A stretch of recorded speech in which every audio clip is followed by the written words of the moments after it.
So good evening. I'd like to welcome you to tonight's call on pursuing athletics after North Central High School. This is the second in a series of calls. In our first call, we explored the process for identifying opportunities after high school to pursue playing in your chosen sport or sports. We spoke to two college athletes who played in D1 and D3 programs and who post-graduation worked as scouts for their respective programs. We identified resources which are available through North Central High School to match educational goals with appropriate universities and their programs. And we received some cautionary advice on the use of social media, as well as encouragement to use social media during the pandemic as a way to get in front of coaches and programs. So today we're going to have a discussion with two very successful athletes and parents. And they took very different paths to find a student athlete position after high school, but both were very successful. I'll ask both Emma Bailey and Kyle Cornwell to briefly introduce themselves and tell a little bit about their sports and educational goals. So Emma, let's start with you. Brief bio. Hello, my name is Emma Bailey. I'm a junior currently at North Central High School. I recently, on September 1st of 2020, committed to play softball at Purdue. Excellent, thank you. And Kyle? Hi, my name is Kyle Cornwell. I am a sophomore at IU on the wrestling team. Great, thank you. So a question for both of you. When did you decide that you wanted to compete in college? What age were you? I decided probably around freshman year of high school. I would have been 13, 14 at the time. Okay. I was Kyle, also, you? I was also freshman year, but I was 15 at the time. Wonderful. So Kyle, let's start with you. What colleges did you explore when you decided that you wanted to play in college? Overall, I really tried to choose all divisions. So Division I, D2, D3, and then I also explored some NAIA schools. So like IU, NAIA would be Indiana Tech, just schools all around. Okay. And Emma, what?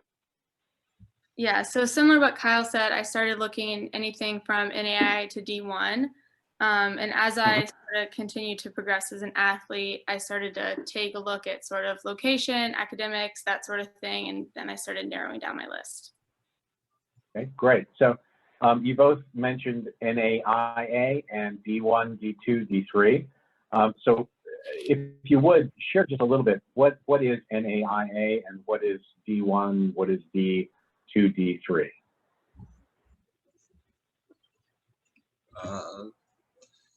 To me, so D1, if I'm looking at, so my definitions, if you're looking at D1, to me, it's the top of the top, the cream of the crop.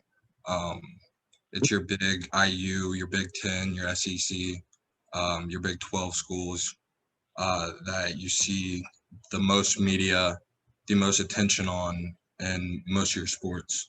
And then as you progress down the line, you got D2 and D3. Really, the difference to me for D2 and D3 is D3 doesn't offer athletic scholarships. They can only offer academic. And then D2, they can offer that athletic scholarship. And they're a little bit bigger, so they have a little bit more funding. And then your NAIA is just a different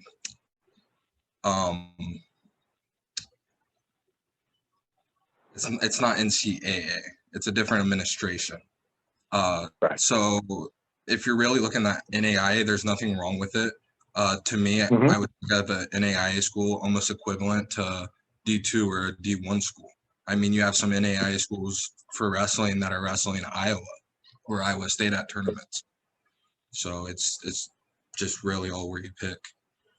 It's just a different structure. Great. So, and you both cast your net pretty wide when you started off and then narrowed it down. So, Kyle, what process did you use to narrow your school list down? Yeah, so I really waited to see who had interest in me and who pursued me with either offers or just, who was really adamant with trying to get me on their team.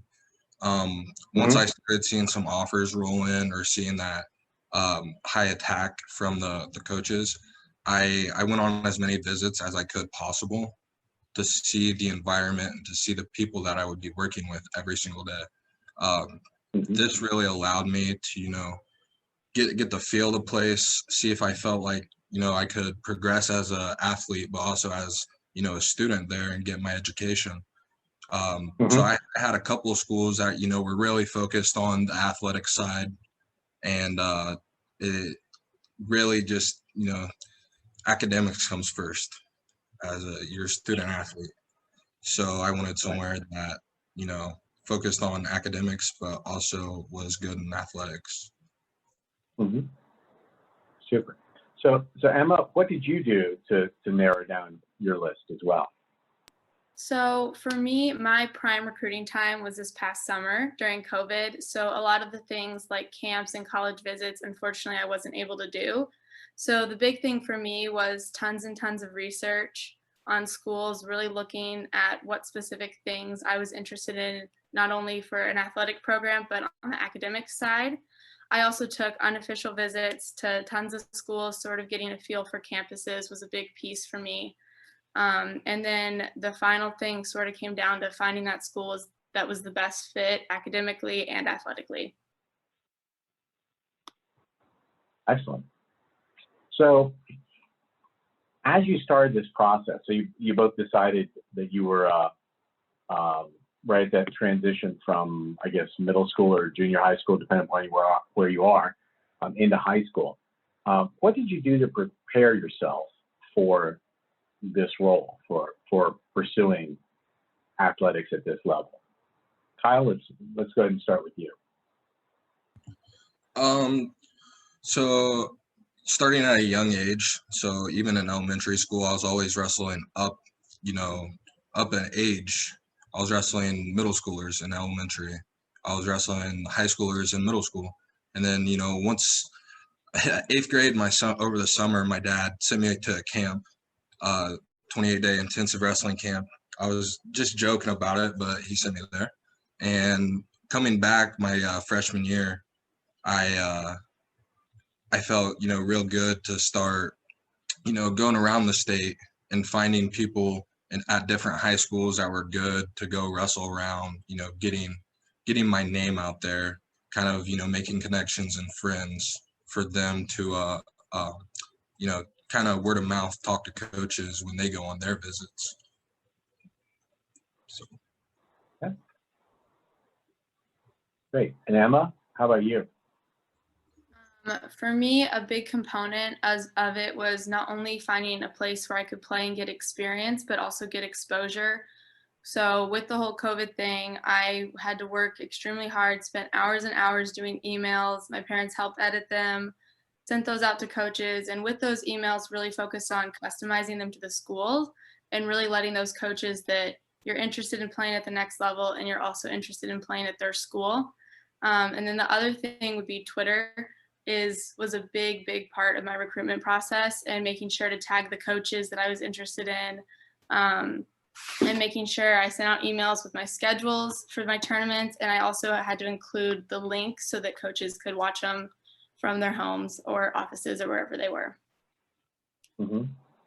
Okay, so that's kind of a big difference between the two of you, because I think Emma, when you were starting in this process, and softball was one of the first sports to get the NCAA, I guess, restriction, right? So the days of a 12-year-old signing for a D1 school are over, and that started with softball because that was actually occurring. So you run into the pandemic, and now you've got to really work the Twitter, right? You got to work the social media in order to get going there. So tell us a little bit about that. I think some people feel a little uncomfortable with tooting their own horn. So how did you get past that? What did you do in order to be effective on Twitter?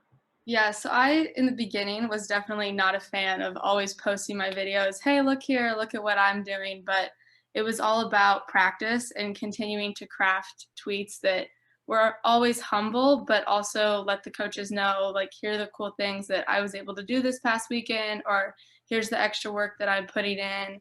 And then I also think a big part of Twitter is not only keeping it focused on your sort of softball side, but making sure to post those academic awards that you get or the classes that you're taking, fun things you do with your family, that sort of thing. So not only letting those coaches see that athletic side to you, but also letting them see your other interests and hobbies.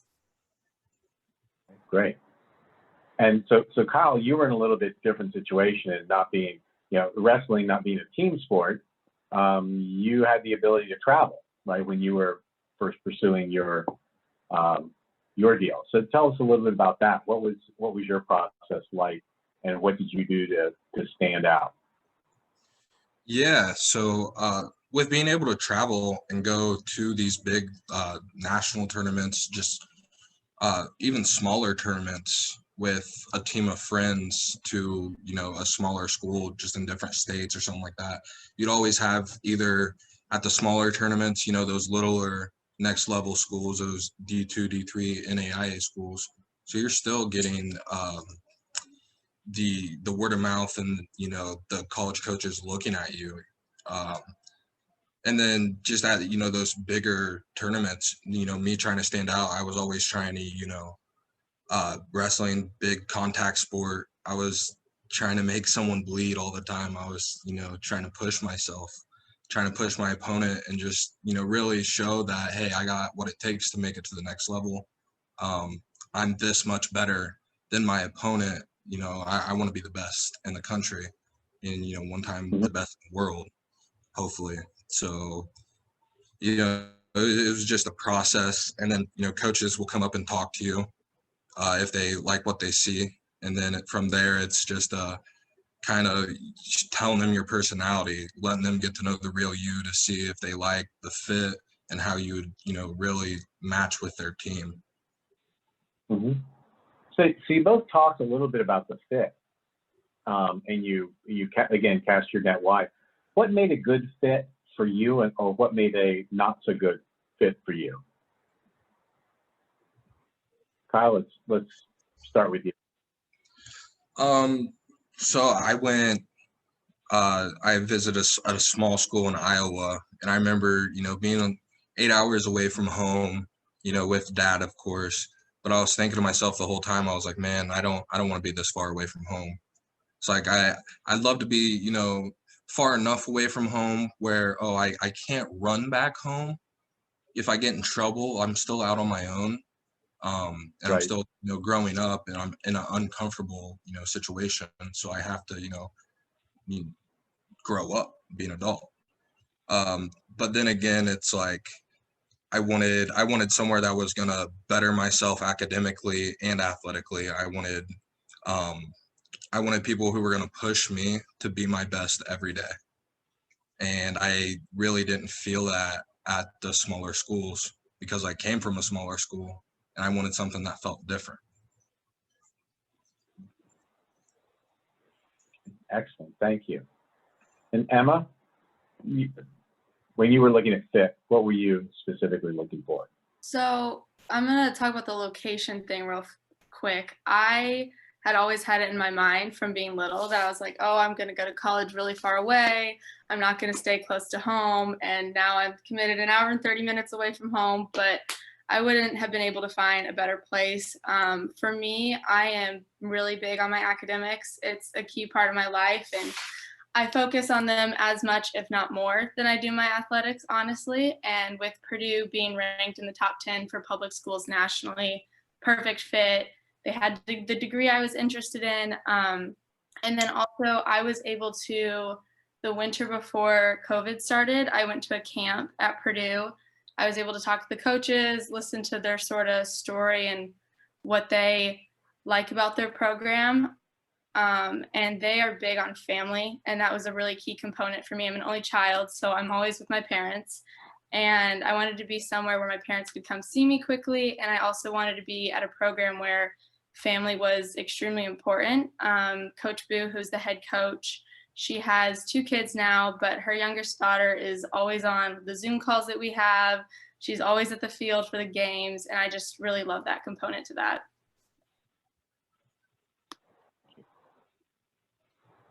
Yeah, so that's been a recurring theme as I've spoken to athletes is making sure that you're at the right place, and it sounds like both of y'all are going to or are at the right place. That's outstanding. Let me ask you real quick, from a getting help, who was the most helpful to you in starting this process? You know, getting the ball rolling. Kyle, let's go ahead and start with you on that question. For me, it was really my family. In part, my dad. If it wasn't for my dad being able to, you know, take the time to drive me to wrestling practice and then, you know, across state lines to wrestle and get in front of college coaches, I definitely wouldn't be where I am. I mean, I remember playing a football game Friday night and then driving down to Texas and wrestling Saturday night and Sunday morning, driving all the way back home and being at school Monday morning. So it's definitely nice to have an individual like that in your corner and have, you know, that backing that someone's going to put the effort into you to make you better. Indeed. I know, speaking with Emma's parents, you know, the commitment of family certainly seems to be a big component of being successful in that. So Emma, let me ask you that same question. Who was most helpful to you in starting this process and getting it off the ground? Definitely exactly what Kyle said with the whole family aspect and having people that are there to take you to all the tournaments and sit on the bucket and catch you for hours. But another key component is finding that coach on your travel team or high school or wherever you are that's going to advocate for you as a player.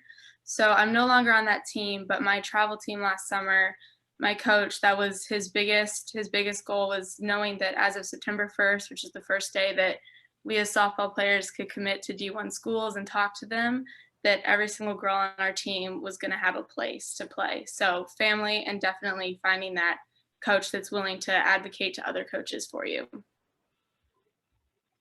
Outstanding. So thank you for sharing that. So we've kind of looked at the successful side of things, right? So you work real hard, you outwork everyone around you. You take an aggressive stance towards recruiting and marketing yourself to coaches and learning how to speak to coaches and interact with them in social media. So let's talk a little bit about the downside of things, injuries or setbacks that you've encountered. So let me start, Emma, if we can, with you. Have you encountered any injuries or setbacks in your athletic career that might have been a hindrance to you? Yeah, so a year and a half ago, I had a fractured my wrist. I was out for a month, but currently I am on it's been about 6 months of a recovery process for an L5, L4 back injury. So this weekend is going to be the first day I'm going to play in a little bit, and I'm super excited. But for me, that sort of injury process has not only helped me to become a better player, but also has helped me to sort of take care of my body better, because I've learned that sometimes when you're working out, making sure that you are very efficient in your reps and that you do better reps and less of them than more inconsistent reps is really important, and just listening to your body. So the injury was a setback partially, but in a way, I think it's just going to make me better. Great, thank you. And Kyle, I know with wrestling in particular, and knowing the routine that you have gone through, you know, wrestling's a very physical sport. So tell us about your situation with injuries or setbacks. So I mean, aside from the minor, you know, fractured elbow and your little injuries here and there, once I came to IU, you know, thinking I'm a D1 athlete now. We go through the physicals and everything, and they did a echogram, which is more or less a ultrasound on your heart. And come to find out, I have what's called HCM, or heterotrophic cardiomyopathy. In more words, my heart is enlarged, so I pump more blood than what my body gets oxygen. This is actually why I can't wrestle anymore. I'm medically disqualified now. And being with the right coach, the right fit, you know, the right program, you know, getting the feel, going on my visits, I'm definitely thankful that I came to IU, because I'm still able to get all the stuff that other athletes that are competing would, and I'm still able to, you know, go work out if I needed to, or you know, go get meals from the athletic cafeteria, and that just comes with, you know, being the right, I guess, the right fit. It felt nice to me. The coach loved me, and then I'm also now, since that happened, I am more focused in my academics, which is also great because we have tutors and people that are helping with those academics, which is allowing me to propel myself to a higher level. Outstanding. So again, we talk about when an athlete commits to a university, right? But it's kind of that whole commitment process is kind of a two-way street. And, you know, hearing you both talk about the fit and the commitment, not just of you to them, but also them to you, is a pretty powerful thing. So thank you for you both for sharing that story and that experience. So I know we have Jade Cornwell, your dad, who's on the call, and I'm going to ask him in just a little bit to share his perspective and one or two points about the process or key pieces of advice that he might give from his perspective as a parent. But first, I have a final question for you two before we open the floor to Q&A. In talking to student athletes, I keep hearing the phrase over and over, embrace the grind. I'm assuming true. You got to embrace the grind. And what does the grind mean to you personally in your sport, or for you as an individual?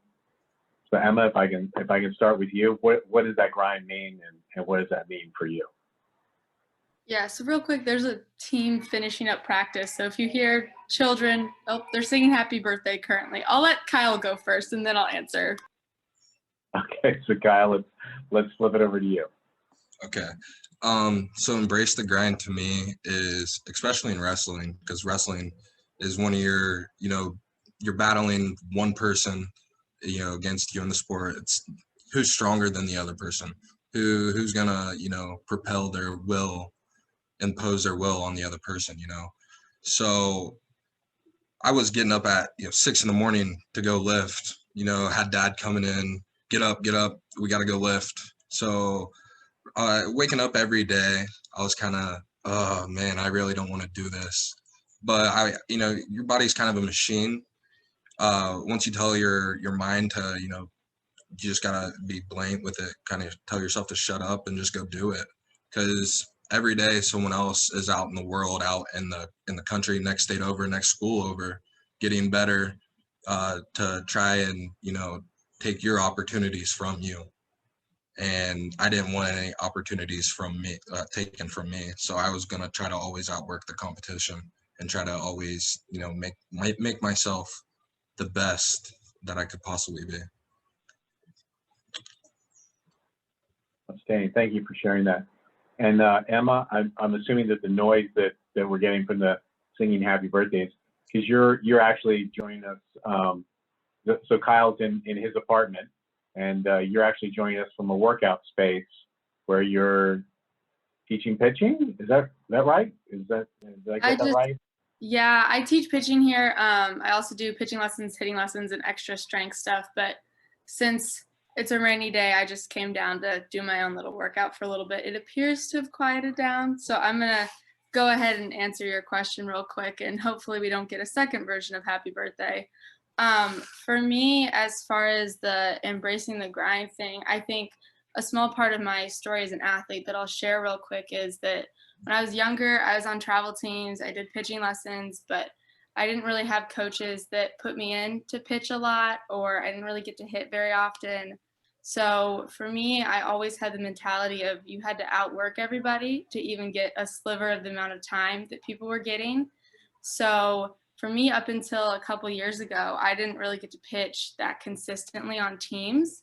And I think it was that sort of, oh, yes, you're putting in the work, but we're still not going to play you or whatever, that sort of pushed me into having this mentality of not only overworking everybody, but working to just prove people wrong and just become the best athlete that I possibly could.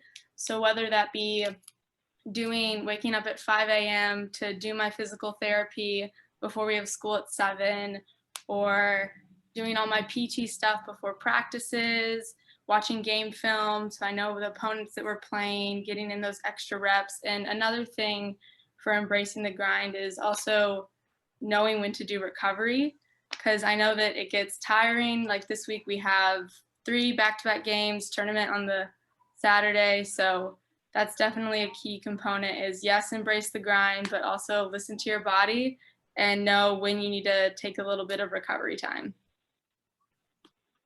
Great. Thank you. So I know your parents must be very proud, not only of the athletic accomplishment, but also the drive, maturity, and commitment from both of you as athletes. So the question I previewed earlier I think Jade is on the call with us right now. And Jade, if you are able to join us and unmute, I'd like to ask for you to share the 1 or 2 pieces of advice that you would give a high school athlete who wants to continue to pursue their sport after high school, specifically what's important to do or what's not important to do. Well, you always got to remember somebody's watching. I mean, you could be playing the next team or the next tournament, and there's a lot of eyes out there, and people are watching. What I found out definitely with Kyle is we were from a smaller school, and we didn't have a whole lot of resources or kids going to the different levels of college for sports. So I kind of had to learn a lot of it on our own. But what I found out in wrestling and the other sports, that these colleges don't recruit like you think they would. Definitely right now with the pandemic, I mean, like Emma, I mean, she's sending emails. Unfortunately, that's what you have to do. It's word of mouth. They talk to the next coach and talk to the parents. When we went to IU on the visit, they literally asked us about 5 different kids on our opinion. And unfortunately, some of the kids made it because of that. Some of the kids didn't make it because of that. So that is crucial, how you carry yourself and how you perceive yourself, in the games, in life, social media, every bit of that. Mm-hmm. So Jade, in speaking with other parents, the process of figuring out who you are and being able to brand yourself, understanding who you are as an athlete and why a coach should be interested in you. I think part of what Emma said was being able to not just say I want to play at the college level, but I want to play for you at your college at your level. Would you agree with that? That branding yourself to that particular university or to that particular coach is an important and valid thing to be doing. No, yeah, 100%. Because I mean, not only is some of these schools trying to sell you got to sell yourself. You got to understand you have a value, and I mean, you have to put it out there. I mean, but at the same time, you have to show interest in the schools, in what they do academically, athletically, because these coaches, these universities are looking for the full package. They want a kid that's actually going to make it through the 4 years with no issues. Because if they don't get that feeling, they don't want the headaches. They want somebody truly committed throughout. Wonderful. And I know, from being a softball parent and, understanding what Emma's going through with her dad sitting on a bucket and taking pitches, and understand what type of pitcher she is and being able to refine that brand, the tremendous family commitment that's required. Hearing about you driving down to Texas or over to Pennsylvania to participate in tournaments, or hopping on a plane to make another tournament somewhere in California or Oklahoma or Kansas City. That's a big piece of it. So thank you as a parent of an athlete who's pursuing this route to make that commitment. But I think that's an important thing for parents to understand as well. And I know that the academic support is hugely important. Do you have just a few words that you could share with us on that before we go into our Q&A? Yeah, I mean, when you're trying to choose colleges, I mean, it's like IU just happened to be the right fit, because I mean, they actually did. I mean, Kyle was not your A-B student. He would get the C's, B's. So what they actually offered for him was actually an academic advisor. So he went in weekly, and he still does weekly, and they check his grades. As a parent, that is great. Because I mean, we don't get to physically see everything, and you'll find out as the kid goes to college, you lose a lot of visibility. I mean, right now I can, high school, I can look at the report card and see what assignments are turned in. College, you can't do that. You have to go through the kid. They're forcing them to be adult. So as you choose, make sure you choose the right fit, the right people, and it's not only about the sport. They're a student first, then an athlete. So you can't have one without the other. Right. Good. And it sounds like you definitely, Kyle, you got the absolute best support that you possibly could in that program, and that is just amazing. And Emma, I'm hopeful that you get the same type of support at Purdue, and we can have that little argument about which one would be more supportive, Purdue or IU. So hopefully it won't be a wrestling match, and hopefully nobody will be flinging softballs at people as we battle that one out. But thank you. So I'd like to open it up now to the floor. If there are any questions that we have specifically for Jade or for Kyle or for Emma about the process or what they had going on.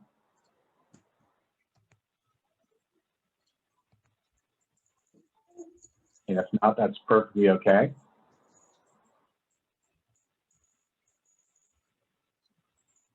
So I have one final closeout question for you both. I'm sorry, let me check. Okay, so I had one final question. I'm sorry, let's wait.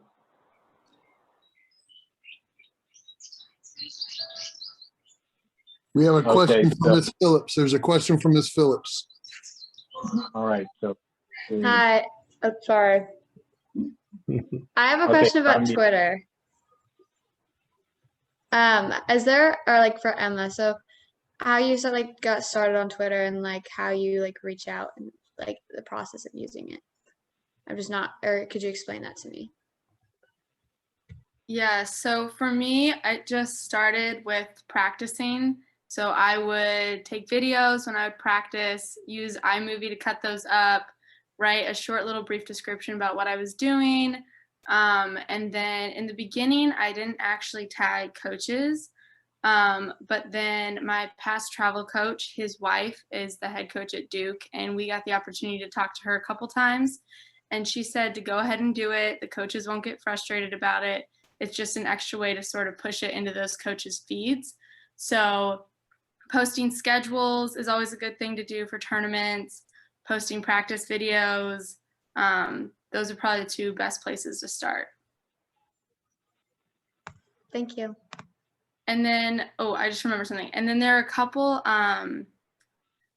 softball, I don't entirely know what you would call them, but you can tag them and they will always repost stuff. There's Low Stuff, he does a lot of things. And then there's a couple other nationally that just have kids follow them, they follow the kids, and they just push it out for coaches and other people to see. So Emma, let me do a little quick follow-up on that.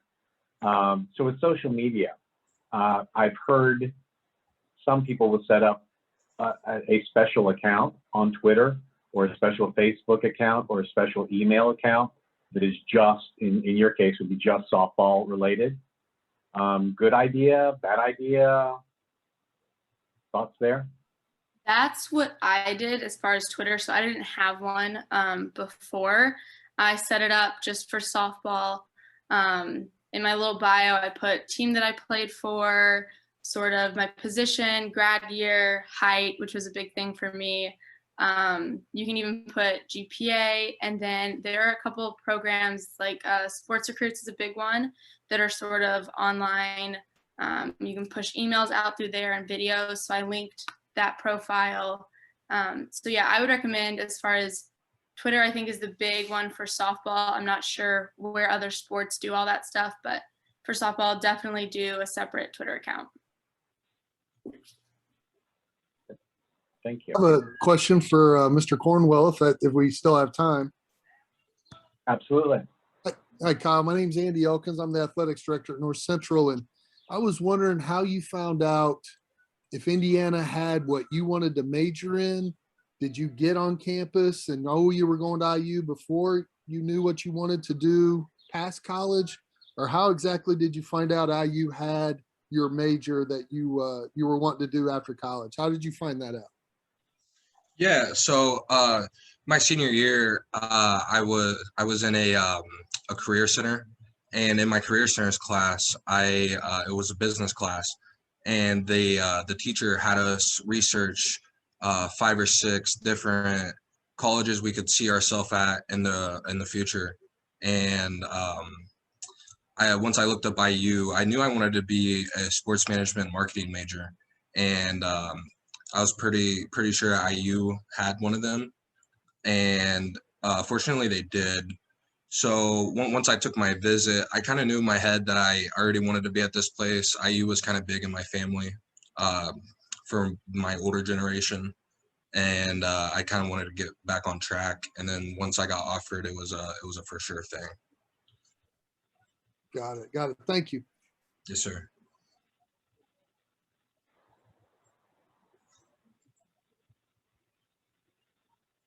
Hey, any other questions for, yes. Audrey, you're on mute. Sorry, it was not Yeah, unmuting. I have a question. Yes, Ms. Jackson? Hi, yes, I just wanted to know, would this be recorded? My sibling, the reason why I'm on the call, she's actually playing a lacrosse game right now, but she would be very interested in the information that was given right now. And so I just wanted to know if this will be recorded for her. Absolutely. I'm in a Zoom call for Marissa. Awesome. Thank you so much. And Ms. Phillips, you had a question? Yeah, I had a question for Kyle about, so like you're playing D1, and I was wondering how you're able to balance that and having an actual like college life or the college experience. Yeah, so for D1, and I don't know if Emma, if softball's different, but I know for us when we're in season, we have, I think it's 20 or 28 hour work weeks technically, which we cannot go over that. And then we have a compliance office that really focuses on making sure that we go by those NCAA standards. So, you're really, a lot of your athletic stuff is in the morning, and then your academic advisors that you get through athletics will make sure that all your classes are around kind of where you can work on athletics and you work on academics, but they want you to focus on academics. So they're going to make sure that all your classes can fit in certain areas. And from there, it's really just focusing on, the life and having fun. Kind of, you're really with your team the whole time. I'm with my team a lot. So we can, we go to Lake Griffey or Lake Monroe and hang out. We've gone cliff jumping. We do campfires in the backyard sometime. And sometimes, we're just sitting playing video games with each other. So it's just really just team life. Awesome. Thank you. Yeah.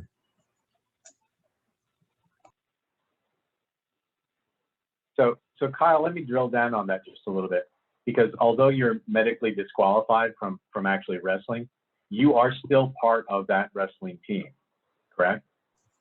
Yeah, so I'm still required to go to practices.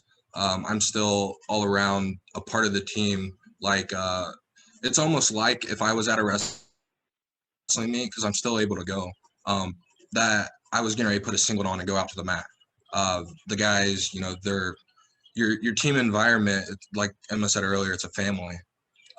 Everyone wants everyone to succeed, and when someone's having a bad day or someone's is feeling down on themselves, we're right there to pick them up, to give them that positive influence. Because throughout life, creating your network, really building yourself up, building people up around you, and being here, you really just, your teammates are your best friends. They're around 24/7.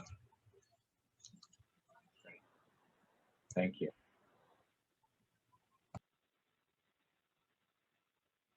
So let's, if there are any other questions, please take yourself off mute and we will entertain those.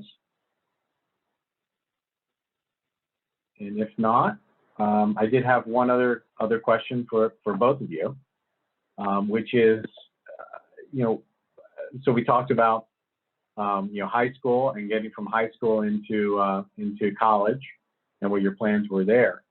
So what are your plans after college with your sport? Or are there? 5 years from now, where do you want to be? Do you still want to be involved in softball or wrestling, or do you have other plans?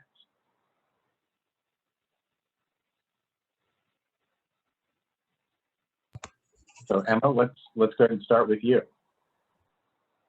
So as of the moment, I currently passed college. I'm not planning on continuing playing softball at the professional level. For me, my big goal is to become an architect, which you have to go get your master's for that. So after that, I currently teach pitching lessons to little kids, which I think I said earlier.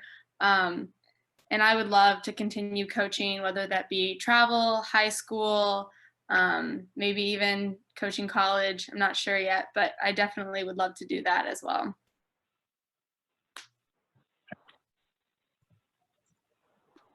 Kyle, how about you? For me, I'm not 100% sure. I know I want to, really be focused on the sports side of everything, since I am sports management and marketing for my degree. I know in way down the road, 10, 15, 20 years, I want to have a wrestling academy back home, just to try to get the area better, not only athletically, but academically, and try to, make the kids have a positive, influence on their lives. Thank you. I got to tell you both, my experience with just starting this little project about connecting people who have been successful in high school and then in college as well, to people who are beginning that process, for me, it's just been amazingly eye-opening. And the graciousness of people like Emma Bailey and Kyle Cornwell and Jade Cornwell and all the parents have just been, it's been remarkable to me. The kindness and the willingness to help others along, and to start down the road that you all have been successful on. I can't thank you enough for what you've brought to the experience. So appreciate you all, And thank you for your contribution this evening. And we will be recording this, and we'll see where it goes from there. But thank you so very much for your participation this evening, and we'll go ahead and call it a night. So thank you, and thank you for everyone who was able to join us live, and for those who are listening to the recording. Have a great evening. Thank you. Thank you for having us.